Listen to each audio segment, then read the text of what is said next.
everyone, welcome to another episode of Sunday Supper with the Queen. I am the Queen, Christina Green, your American Beauties Plus Queen Excellence. Today we are going to be making Swedish meatballs. And I will start by browning some butter. Now to brown butter, what you're really doing is just melting it down and then waiting for it to be a little brown in color. So what I have in the pot right now is 1 stick of butter. I've melted it down. It's getting to that brownness. So my husband is my camera person today, and we were just discussing how we needed like a little GoPro up under here so that they don't have to keep walking over and zooming in on what I'm doing. So maybe by the next episode we'll have that set up. That would be really fun. So this is what, I'm just going to kind of move it like this. A little bit of browned butter. I know it's kind of hard to see, but it is a little bit more brown in color than regular butter because we've been letting it cook for just a little bit. So to this, I'm going to add 2 cups of beef stock. I'll pour that right on in. Give that a little stir. Now with the Swedish meatballs, you can make your own. You can go ahead and buy them frozen in the store. If you live near an IKEA, you can pick up theirs that they have frozen. They're really good too. We made our meatballs today, and I'll tell you a little bit later what we put all in our meatballs. Alright, so I've got that all nice and mixed up. Now I'm going to add 2 cups of heavy cream. Add that right on in. Now if you don't have heavy cream, you could use milk, but only if it's whole milk. Don't use half and half. Or I'm sorry, skim milk or 2%. That really wouldn't taste as good. However, nothing's going to taste quite as good as the heavy cream. So I'm going to give that a little stir. Next, what we're going to do, it's supposed to be about 2 tablespoons of Dijon mustard. I'm not going to measure it out. I'm just going to squeeze it on in there. That's about 1. That's about 2. All right. And you could use, squash. I put spicy brown mustard in there, and I meant Dijon. But I was just about to say, you could substitute it for spicy brown mustard if you didn't have Dijon. I do have it, and I meant to grab it, and they both are in similar containers, so I grabbed the wrong one. But that's okay, it's still going to be delicious. Alright, I give that a little bit of swirl instead. Now we're going to add just a little bit of allspice. Now, I put a little bit of allspice in my meatballs, but I'm going to go ahead and add just a little bit. I don't know, it's probably about maybe 1/8 or 1/4 of a teaspoon. I just put just a little bit in my hand. And I always like to measure in my hand and not directly into the pot. Some things, you'll see me, freely dumping the salt and pepper in there, but other ingredients I will put into my hand first because you can always add it back to the little container if you've put too much in there. Because you can't take it back out once you put it in the pot. So this is nutmeg, and I'm doing about the same amount, about 1/4 of a teaspoon. And then this is what I'm saying. And remember in my first episode, I told you guys, you'll never, ever, ever, ever, ever, ever, ever catch me using low sodium anything. My family always makes a joke that like if my husband makes something and I go to taste it before I even say a word, he'll say, it needs salt, doesn't it? Because yes, everything to me needs salt.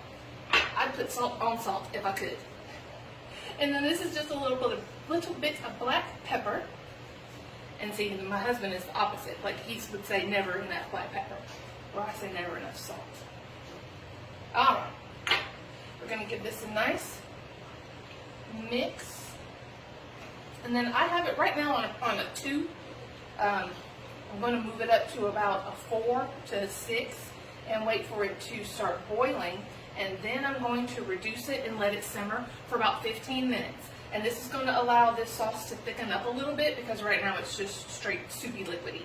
And so that's going to allow it to thicken a little bit. Then the next step will be to put the meatballs in. So remember when I said we made our meatballs, but you could buy the frozen ones from the store to save some time. Our meatballs, we did about 1.5 pounds of 80-20 ground chuck, which is 80% beef, 20% fat. To me, that still allows your meatballs to be juicy, but it's not just all like soggy and fatty. And a nice cut of beef as well. So to that we added 1 egg, some minced onion, some minced garlic. What else did we put in there, baby? Salt and pepper. Salt and pepper. Yeah. And I did add a little bit of allspice and a little bit of nutmeg into my meatballs as well. So if I hadn't have done that and I just bought frozen meatballs, then I would have doubled the amount of allspice and nutmeg that I put into the gravy. Okay? And so then what we did, and then we pan-seared the meatballs for just a little bit just to get that nice brown color on both sides in the cast iron skillet. Then we transferred them to a cookie sheet lined with aluminum foil, because remember, easy cleanup. And then we popped them into the oven at 350, and I think they were probably in there for about 10 minutes. But you'll know just by looking at them that they're done. You can also do, we have a little meat thermometer here. You can use your meat thermometer. What's the best temperature for meatballs, baby? 165. 165.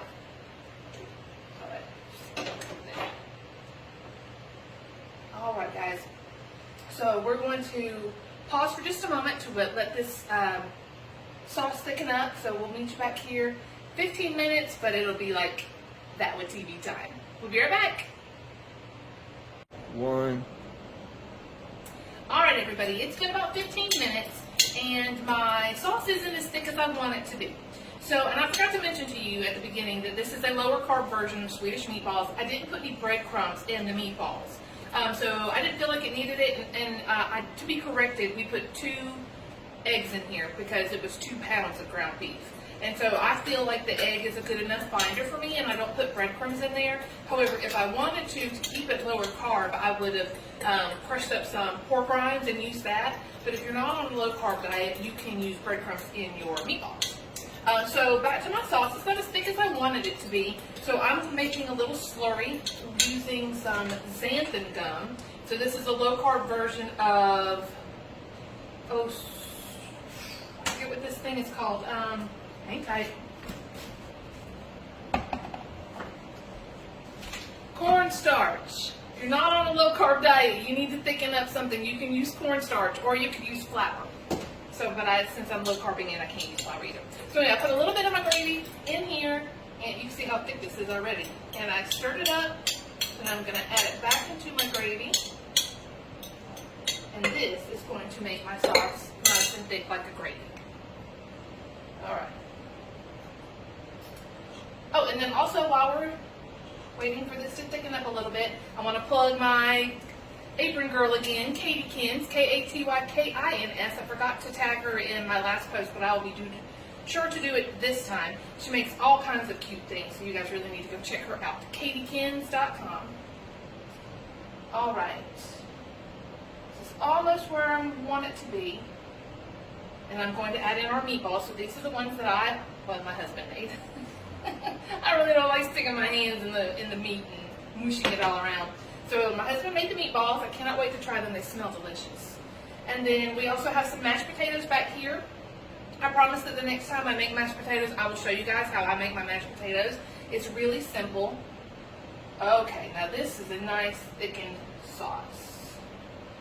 So we're going to go ahead and add our meatballs back. Oh geez, I'm going to make a huge mess. If I just dump them all in, and I don't want to do that. I don't want to get my cute little apron all dirty. Although I guess that's what aprons are for, is to get all dirty. So I'm just going to gently place them down in here. Oh, and then for myself, so the guys are eating the mashed potatoes tonight, but I'm not eating them. But what I am going to have are those cauliflower mashed potatoes that I told you guys about last time. Ooh, yummy. And I saved the box, and this is what it looks like. It's the bird's eye cauliflower mash, the garlic kind. Yum, yum, yum. So good. All right, now our meatballs are nestled all nice down into this gravy. And what we're going to do is just kind of let everybody hang out in the hot tub and get all warm and familiar with each other so that the meatballs can absorb some of the gravy flavor. And after these sit for about 5 to 10 minutes, we will plate and we'll be right back. One. All right, everybody, we are back. We have let our meatballs and our sauce get all nice and thick and delicious and warm and friendly with each other. And I have made 2 plates. Here is the one for me with the cauliflower mashed potatoes. And then here is the one for the guys with the regular mashed potatoes. Now this is actually cranberry sauce. Normally with Swedish meatballs you eat lingonberry sauce. My grocery store didn't have any lingonberries or lingonberry sauce, so we just went with the traditional, like, with cranberry sauce that you eat at the holidays. I think it's delicious anyway. All right, everybody, I'm going in for a bite of meatballs here. Make sure that I get some of that gravy on there. Ooh, it's nice and steamy. Hope it didn't burn my mouth. Oh, that's really good. I'm gonna let a little bite with some cauliflower mash on it. So good.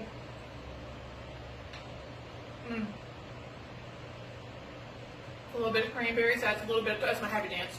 Happy food dance.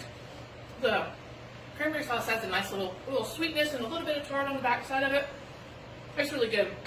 I know that y'all will really enjoy this. Whether or not you make your own potatoes, your own meatballs, you can just get everything already prepared from the store and just make the sauce. And you'll still really enjoy it, and you will impress everybody. They'll think that you've been in the kitchen for hours. Alright guys, I'm going to go eat because I'm hungry. So I hope that you all enjoyed this episode of Sunday Supper with the Queen, and I look forward to seeing you again next Sunday at 6 o'clock. Alright, bye!